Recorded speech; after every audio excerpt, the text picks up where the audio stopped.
ओम नमः शिवाय दोस्तों। पिछले अध्याय में हमने देखा कि कैसे देवी सती की उग्र तपस्या से प्रसन्न होकर भगवान शिव ने उन्हें अपनी अर्धांगिनी बनाने का वरदान दिया। लेकिन जब त्रिलोकीनाथ भगवान शिव की बारात प्रजापति दक्ष के घर पहुंची तो वहां क्या अलौकिक दृश्य देखने को मिला। एक तरफ सोना चांदी से सजे देवी देवता और दूसरी तरफ जटाधारी भस्म लगाए शिवजी और उनके डरावने भूत प्रेत और नंदी। ये अनोखी बारात देखकर दक्ष और उनकी पत्नी क्यों चौंक गए और कैसे साक्षात ब्रह्मा जी और विष्णु जी की उपस्थिति में शिव सती का दिव्य विवाह संपन्न हुआ। आज के अध्याय 15 में हम सूत जी के मुख से सुनेंगे शिव सती के इस अलौकिक और भव्य विवाह की पूरी कथा। वीडियो को अंत तक पूरा देखिएगा। शिवजी की अनोखी बारात की तैयारी।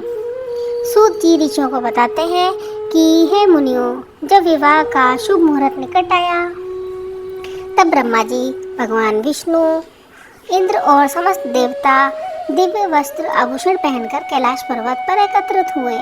भगवान शिव का श्रृंगार भी अद्भुत था। मस्तक पर चमकता हुआ बालचंद्र, गले में वासुकी नाग की माला और शरीर पर भस्म। भगवान विष्णु ने स्वयं मुस्कुराकर महादेव का श्रृंगार संवारा। शिवजी के साथ बारात में नंदी पर सवार स्वयं महादेव, पीछे गण डाकिनी, शाकिनी, भूत प्रेत, यक्ष और गंधर्व नाचते गाते चले। यह बारात ऐसी थी जिसमें एक ओर साक्षात परब्रह्म और देवतागण थे तो दूसरी ओर प्रकृति के वे सभी जीव थे जिन्हें संसार ठुकरा देता है। दक्ष की नगरी में बारात का आगमन और भय। जब ये भव्य और विचित्र बारात प्रजापति दक्ष की नगरी कनखल अर्थात हरिद्वार पहुंची तो पूरी नगरी का दिव्य ध्वजाओं और फूलों से सजाया हुआ रूप दिखा। लेकिन जैसे ही दक्ष की पत्नी असिग्नी ने खिड़की से झांककर बारात देखी तो वह घबरा गई। एक तरफ दिव्य विष्णु और ब्रह्मा जी थे तो दूसरी तरफ गले में मुंडमाल पहने बैल पर सवार जटाधारी शिव और उनके साथ चीखते चिल्लाते भूत प्रेत। असिग्नी सोचने लगी, मेरी सुकोमल पुत्री सती का विवाह इस भस्मधारी वैरागी से कैसे हो गया, कैसे होगा। तब साक्षात भगवान विष्णु और ब्रह्मा जी ने असिग्नी और दक्ष को समझाया कि शिवजी साक्षात परमेश्वर है। उनका ये रूप सांसारिक मोह माया से परे सत्य का प्रतीक है। शिव सती का जयमाला और मंडप आगमन। दक्ष और असिग्नी का संशय दूर हुआ। उन्होंने पूरे आदर सत्कार के साथ बारात का स्वागत किया। देवी सती को दिव्य लाल वस्त्र आभूषण और मंद मुस्कान के साथ मंडप में लाया गया। जब सती ने भगवान शिव के गले में वरमाला डाली तो आकाश से देवताओं ने दुंदुभी बजाई और फूलों की वर्षा की। भगवान शिव ने भी मुस्कुराते हुए सती जी के गले में माला पहनाई और दोनों एक दूसरे के सम्मुख विराजमान हुए। फेरे और पड़ी ग्रहण संस्कार। ब्रह्मा जी स्वयं इस विवाह के मुख्य पुरोहित बने। वेद मंत्रों की गूंज के बीच महामुनि वशिष्ठ और अन्य ऋषियों ने हवन कुंड में आहुतियां दी।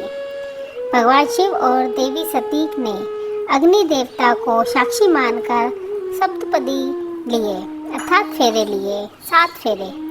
शिवजी ने सती जी का हाथ थामा और दोनों ने एक दूसरे को अर्धांग स्वीकार किया। ब्रह्मा और विष्णु जी ने शिव सती के इस दिव्य मिलन को प्रमाण किया और पूरे ब्रह्मांड हर हर महादेव के जय जयकारों से गूंज उठा। विदाई और कैलाश पर स्थान। विवाह संपन्न होने के बाद प्रजापति दक्ष ने अपनी पुत्री सती और जमाई शिवजी को भांति भांति के दिव्य रत्न, वस्त्र और गाय उपहार में दी। माता असिग्नी ने सती को गले लगाते हुए रोते हुए विदा किया और कहा, हे पुत्री, सदा पतिव्रता धर्म का पालन करना और महादेव की सेवा में लीन रहना। भगवान शिव देवी सती को अपने साथ नंदी पर बैठाकर सहर्ष कैलाश पर्वत की ओर प्रस्थान कर गए। कैलाश पहुंचकर सभी शिवगणों ने अपनी माता सती का स्वागत किया और शिव शक्ति एक साथ निवास करने लगे।